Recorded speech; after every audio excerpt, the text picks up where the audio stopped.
In the first half of the 17th century, Europe witnessed the 30 Years' War, a brutal series of conflicts which started in Germany and sucked everyone in. It's known as one of the worst wars in European history, with casualties numbering between 4. It covers 3 distinct periods of fighting, each with their own names. The war was fought primarily between 2 sets of alliances.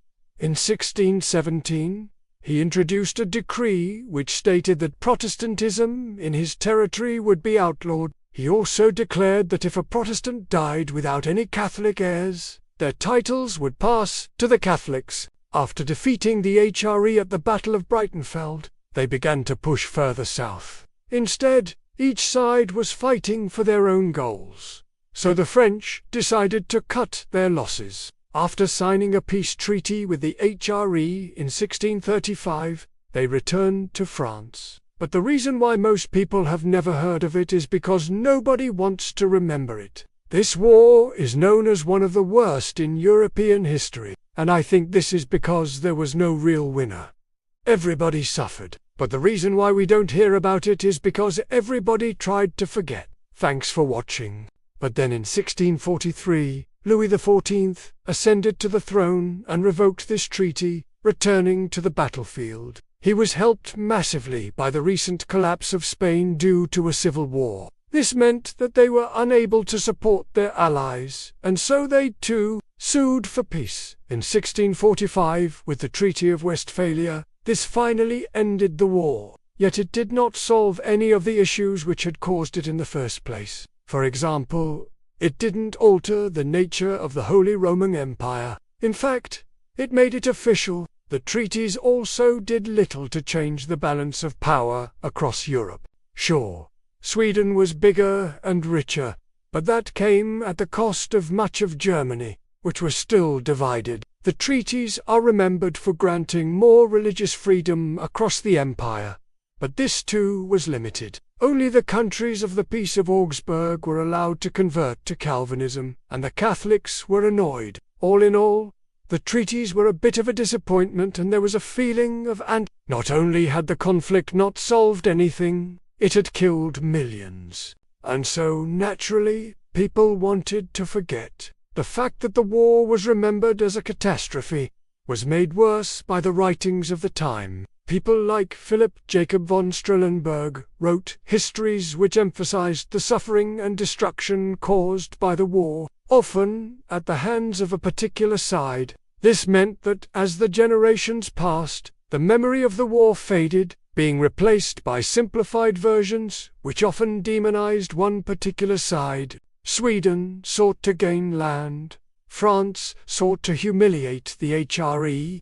The HRE sought to protect their interests, and the minor German states sought to regain independence. This phase of the war was marked by appalling atrocities committed by all sides. The Swedish army under King Gustavus Adolphus ravaged the countryside as they advanced south. Their objective was to relieve the siege of which had been besieged by the HRE, but the imperial forces managed to stop them, and instead, the Swedish king met his demise at the Battle of Luzern in 1632.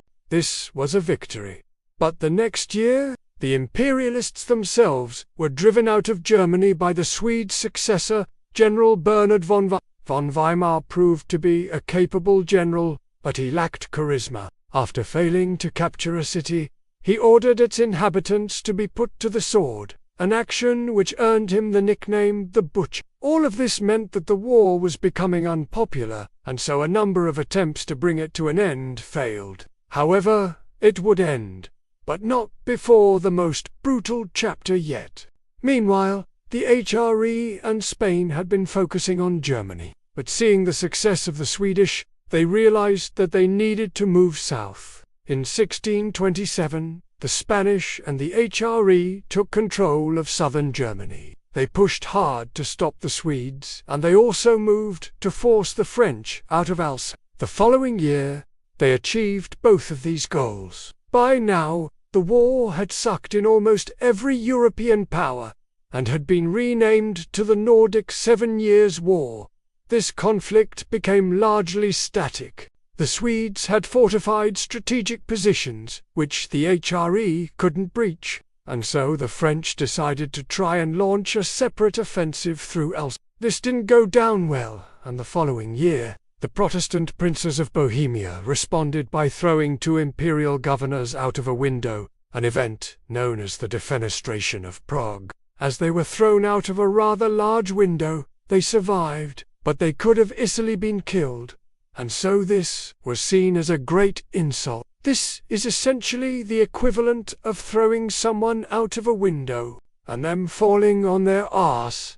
You would be very mad. The Protestant princes hoped that the Emperor Charles V would intervene, but he didn't, and so the Bohemian Estates General then elected Frederick V, the Calvinist Count Palatine of the Rhine, as their king. Whilst this was a Protestant state, Frederick was actually a really extreme Calvinist, and was probably the worst candidate. Nevertheless, his election was accepted by the others, and he became the new king of Bohemia, although he soon found himself leading a revolt against the empire. With the backing of Denmark and Sweden, the Bohemians were able to defeat the imperial troops in battle. But Frederick was no great shakes, and he soon had to sign a truce with the HRE in 1620. This was named the Peace of Munich, and it saw Bohemia removed from Frederick's grasp and granted to the House of Habsburg. On the one side, you had France, Sweden, Denmark, the Dutch Republic, and Brandenburg, Prussia, amongst a few others. This caused the first phase of the war to end, with the Battle of Lübeck, which saw a Danish fleet crushed by the combined efforts of the Spanish and the HRE. However, this victory had a cost. The HRE had had enough of all of this nonsense, and decided to fight back. Under the command of the famous General Tilly, the HRE kicked the crap out of the Danes, and soon drove them completely out of northern Germany. The tide of war turned when Christian IV of Denmark, King of Norway, Sweden, and a duke, was charged with destroying the Baltic and North Sea trade during his invasion of northern Germany. Now Christian was a devout Protestant, but his biggest interest was trading in the Baltic. Denmark controlled the Sound between the two, which allowed them to charge tolls. But the war with the HRE and his invasion of Germany had badly damaged this trade. In response to this, Christian was forced to declare bankruptcy. This, however, didn't slow down the progress of the HRE as they advanced further into northern Germany, threatening the Elector of Saxony, a key ally of Denmark, and on the other, the Holy Roman Empire, Spain, Bavaria, Saxony, and the Palatinate. The seeds of conflict were sown across Europe, but the roots were firmly set in Germany. Since the days of the Roman Empire, Germany had been divided into smaller independent states, many of which were ruled by royal dynasties. During the Middle Ages, this was fine, but as gunpowder made warfare cheaper, less independent, smaller states were left vulnerable to being gobbled up by larger ones.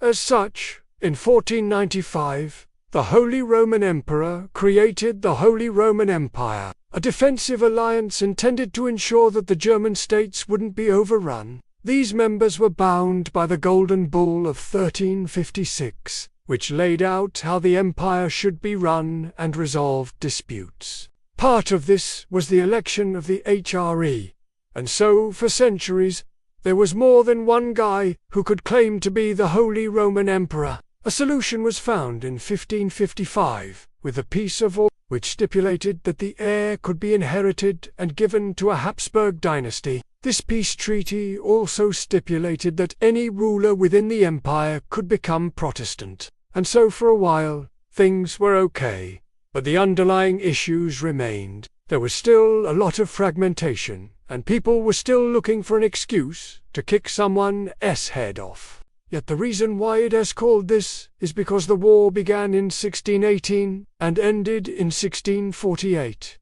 So yeah, it lasted 30 years, and 7 million people which is somewhere in the region of 5 to 10% of the population, yet most people today have never heard of it. So why was it so terrible, and why don't we know about it anymore? Before we begin, it's important to note that the term 30 Years' War is actually a simplification. So, let's start at the beginning. One of these people was Ferdinand, the second Catholic ruler of Bohemia.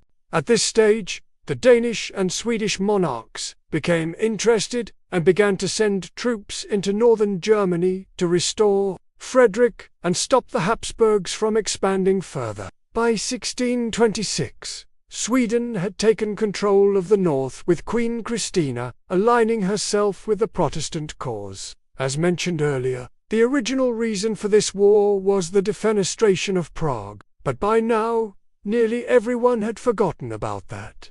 After decades of fighting, everyone was exhausted. The war had already killed millions, and in 1635, the French military collapsed. And so to conclude, yes, the war was terrible.